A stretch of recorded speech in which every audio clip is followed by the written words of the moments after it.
The Man with the Twisted Lip, a Sherlock Holmes mystery, by Arthur Conan Doyle. Part 1.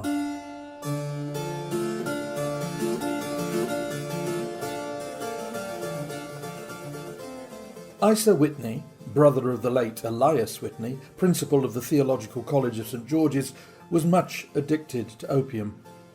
The habit grew upon him, as I understand, from some foolish freak when he was at college, for having read De Quincey's descriptions of his dreams and sensations, he had drenched his tobacco with laudanum in an attempt to produce the same effects.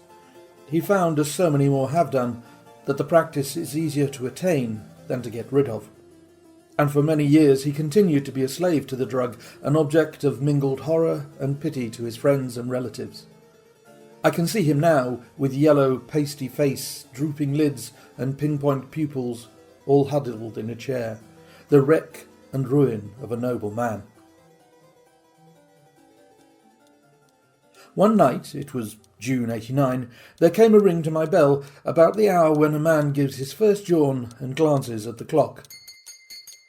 I sat up in my chair, and my wife laid her needlework down in her lap and made a little face of disappointment. "A patient," said she. "You'll have to go out." I groaned, for I was newly come back from a weary day. We heard the door open, a few hurried words, and then quick steps upon the linoleum. Our own door flew open, and a lady clad in some dark-coloured stuff with a black veil entered the room. "You will excuse my calling so late," she began, and then suddenly, losing her self-control, she ran forward, threw her arms around my wife's neck, and sobbed upon her shoulder. "Oh, I'm in such trouble," she cried. "I do so want a little help." "Why?" said my wife, pulling up her veil. "It is Kate Whitney. How you startled me, Kate. I had no idea who you were when you came in." "I didn't know what to do, so I came straight to you." That was always the way folk who were in grief came to my wife, like birds to a lighthouse. "It is very sweet of you to come. Now, you must have some wine and water, and sit here comfortably, and tell us all about it. Or should you rather I sent James off to bed?" "Oh, no, no. I want the doctor's advice and help too. It's about Isa. He has not been home for 2 days. I am so frightened about him." It was not the first time that she had spoken to us of her husband's trouble, to me as a doctor, to my wife as an old friend and school companion. We soothed and comforted her by such words as we could find. Did she know where her husband was? Was it possible we could bring him back to her? It seems that it was. She had the surest of information that of late he had, when the fit was on him, made use of an opium den in the farthest east of the city. Hitherto his orgies had always been confined to one day, and he had come back twitching and shattered in the evening. But now the spell had been upon him 48 hours, and he lay there doubtless among the dregs of the docks, breathing in the poison or sleeping off the effects. There he was to be found, she was sure of it, at the Bar of Gold in Upper Swandam Lane. But what was she to do? How could she, a young timid woman, make her way into such a place and pluck her husband out from among the ruffians who surrounded him? There was the case, and of course there was but one way out of it. Might I not escort her to this place? And then, as a second thought, why should she come at all? I was Isa Whitney's medical adviser, and as such I had influence over him. I could manage it better if I were alone. I promised her on my word that I would send him home in a cab within 2 hours, if he were indeed at the address which he had given me. And so in 10 minutes I had left my armchair and cheery sitting-room behind me, and was speeding eastward in a hansom on a strange errand, as it seemed to me at the time, though the future only could show how strange it was to be. But there was no great difficulty in the first stage of my adventure. Upper Swandam Lane is a vile alley, lurking behind the high wharfs which line the north side of the river to the east of London Bridge. Between a slop shop and a gin shop, approached by a steep flight of steps leading down to a black gap like the mouth of a cave, I found the den of which I was in search. Ordering my cab to wait, I passed down the steps, worn hollow in the centre by the ceaseless tread of drunken feet, and by the light of a flickering oil lamp above the door, I found the latch and made my way into a long, low room, thick and heavy with the brown opium smoke and terraced with wooden berths, like the forecastle of an emigrant ship. Through the gloom one could dimly catch a glimpse of bodies lying in strange, fantastic poses, bowed shoulders, bent knees, heads thrown back, and chins pointing upward, with here and there a dark, lack-lustre eye turned upon the newcomer. Out of the black shadows there glimmered little red circles of light, now bright, now faint, as the burning poison waxed or waned in the bowls of the metal pipes. The most lay silent, but some muttered to themselves, and others talked together in a strange, low, monotonous voice, their conversation coming in gushes, and then suddenly tailing off into silence, each mumbling out his own thoughts and paying little heed to the words of his neighbour. At the farther end was a small brazier of burning charcoal, beside which, on a three-legged wooden stool, there sat a tall, thin old man, with his jaw resting upon his two fists and his elbows upon his knees, staring into the fire. As I entered, a sallow Malay attendant had hurried up with a pipe for me and a supply of the drug, beckoning me to an empty berth. "Thank you, I have not come to stay," said I. "There is a friend of mine here, Mr. Isa Whitney, and I wish to speak with him." There was a movement and an exclamation from my right, and peering through the gloom, I saw Whitney, pale, haggard, and unkempt, staring out at me. "My God, it's Watson," said he. He was in a pitiable state of reaction, with every nerve in a twitter. "I say, Watson, what o'clock is it?" "Nearly 11. "Of what day?" "Of Friday, June 19th. "Good heavens!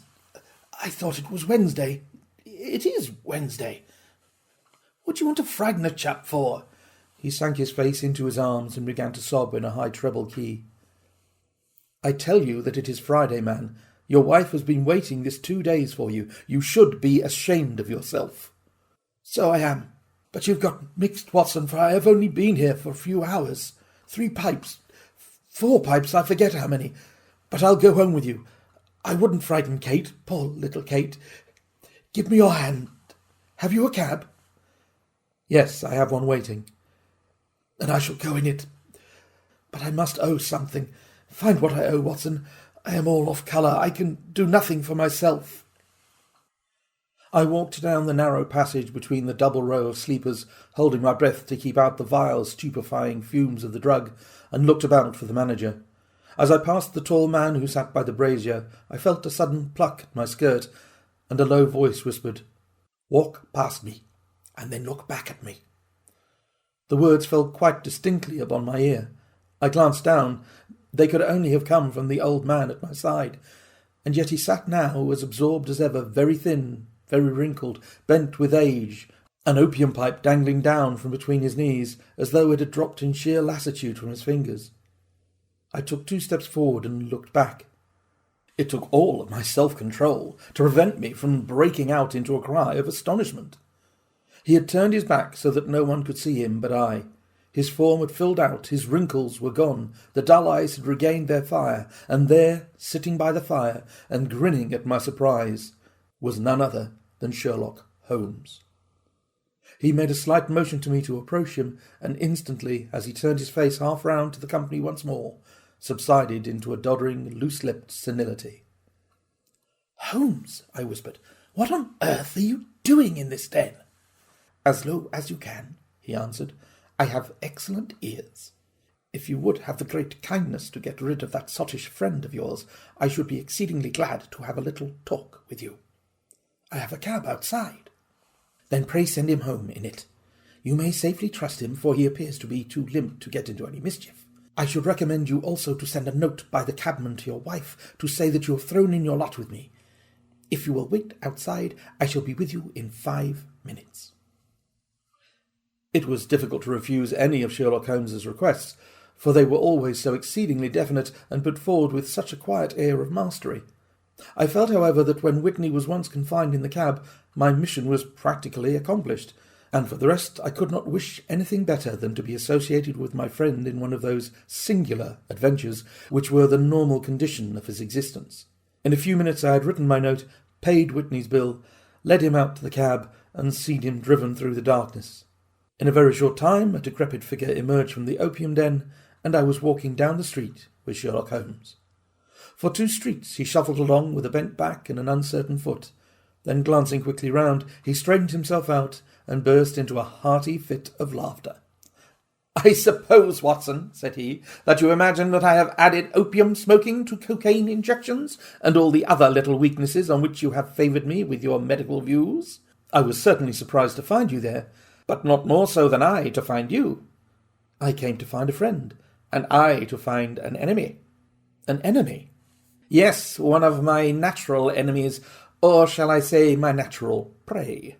Briefly, Watson, I am in the midst of a very remarkable inquiry, and I have hoped to find a clue in the incoherent ramblings of these sots, as I have done before now. Had I been recognized in that den, my life would not have been worth an hour's purchase, for I have used it before now for my own purposes, and the rascally lascar who runs it has sworn to have vengeance upon me. There is a trap-door at the back of that building near the corner of Paul's Wharf, which would tell some strange tales of what has passed through it upon the moonless nights. What? Do you mean bodies? Aye, bodies, Watson. We should be rich men if we had £1,000 for every poor devil who has been done to death in that den. It is the vilest murder trap on the whole riverside, and I fear that Neville St. Clair has entered it never to leave it more. But our trap should be here. He put his 2 forefingers between his teeth and whistled shrilly, a signal which was answered by a similar whistle from the distance, followed shortly by the rattle of wheels and the clink of horses' hoofs. "Now, Watson," said Holmes, as a tall dog-cart dashed up through the gloom, throwing out 2 golden tunnels of yellow light from its side lanterns. "You'll come with me, won't you?" "If I can be of use." "Oh, a trusty comrade is always of use, and a chronicler still more so. My room at the Cedars is a double-bedded one." "The Cedars?" "Yes, that is my St. Clair's house. I am staying there while I conduct the inquiry." "Where is it, then?" "Near Lee, in Kent. We have a 7-mile drive before us." "But I'm all in the dark." "Of course you are. You'll know all about it presently. Jump up here." "All right, John, we shall not need you. Here's a half-crown. Look out for me tomorrow about 11. Give her head. So long, then." He flicked the horse with his whip, and we dashed away through the endless succession of sombre and deserted streets.